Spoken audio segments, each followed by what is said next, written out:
विमल बहुत परेशान था। उसे समझ में नहीं आ रहा था कि वो इस परिस्थिति से कैसे निपटे।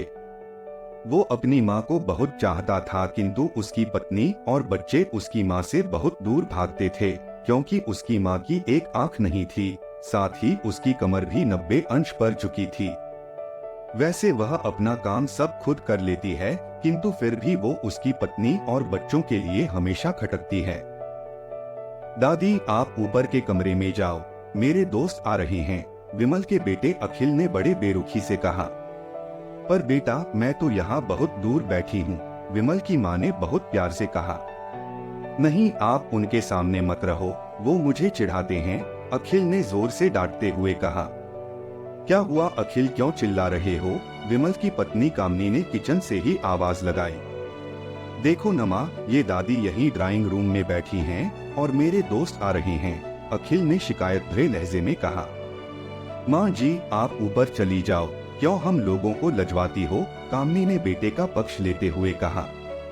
बेचारी सरस्वती चुपचाप उठकर जीने के सहारे ऊपर जाने लगी। कमर झुकी होने के कारण उन्हें ऊपर चढ़ने में बहुत परेशानी हो रही थी, किंतु वो पूरी ताकत से ऊपर के एक अकेले कोने वाले कमरे में जाकर बैठ गई। विमल बाजू के कमरे से सब सुन रहा था। उसे कष्ट हो रहा था कि उसकी माँ को अपमानित होना पड़ रहा है, किंतु वो असहाय था। अगर वो कुछ कहता है तो पत्नी और बच्चे उसका विरोध करने लगते हैं। दूसरे उनके तर्क भी सही लगते हैं। चूंकि वो एक प्रशासनिक अधिकारी था, उसका सामाजिक स्तर बहुत ऊंचा था, उसकी ससुराल भी एक उच्च घराने में थी, अतः वह चुपचाप इस तरह हर दिन अपनी माँ को अपमानित होते देखता रहता था। रात को विमल की पत्नी ने कहा, देखो जी, अब कुछ करो। कल कलेक्टर साहब की पत्नी आई थी। माँ जी अपनी देशी धुन धारा में उनसे मिली। मुझे बहुत शर्म आ रही थी बताते हुए कि ये मेरी सास हैं। मैंने कह दिया कि दूर की रिश्तेदार हैं, इलाज कराने आई हैं। विमल को रोना आ गया, किंतु फिर भी वह चुप रहा। उसे समझ में नहीं आ रहा था कि वो क्या करे। अपने बेटे की मन स्थिति को सरस्वती अच्छी तरह से जानती थी और बेटे को कोई कष्ट न हो इसलिए वो हर बात को चुपचाप सह लेती थी। विमल बहुत उदास रहने लगा। एक तरफ परिवार और सामाजिक स्तर पर जीने की प्रतिबद्धता थी, तो दूसरी ओर माँ। आखिर माँ से अपने बेटे की यह हालत नहीं देखी गई।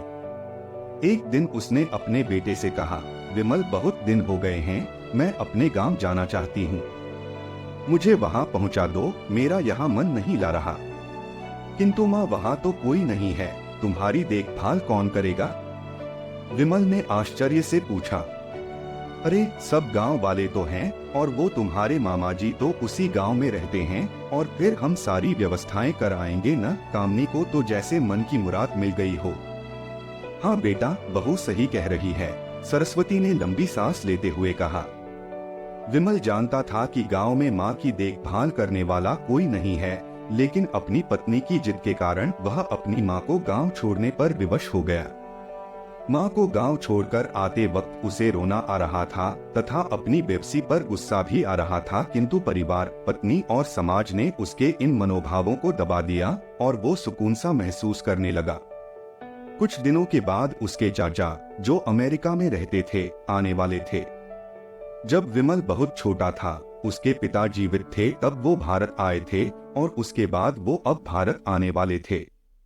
पूरा परिवार और आस पड़ोस बहुत उत्साहित था। अमेरिका से विमल के डॉक्टर चाचा आ रहे थे।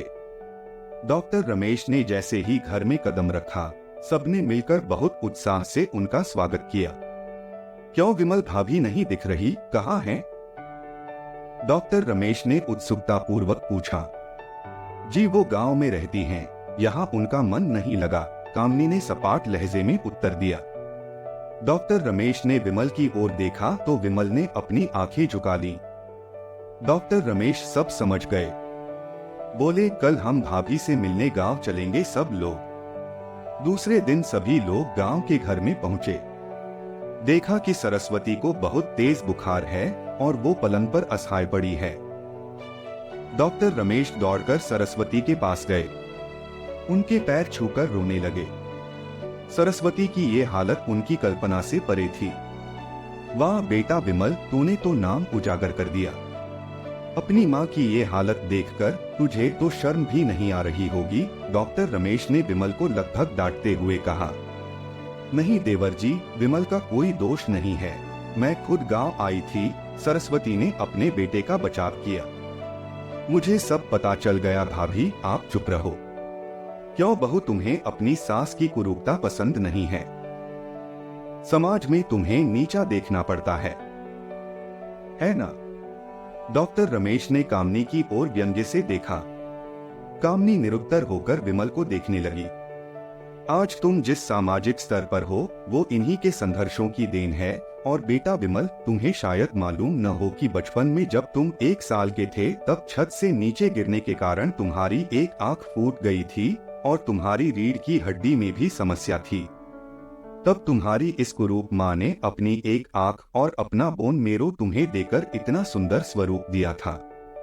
कामनी बेटा, इतने सालों तक संघर्ष करके बेटे को प्रशासनिक अधिकारी बनाने वाली इस संघर्षशील औरत की तुम लोगों ने यह दशा कर दी। तुम्हें ईश्वर कभी माफ नहीं करेगा। डॉक्टर रमेश की आंखों से अश्रु जलधारा बह रही थी।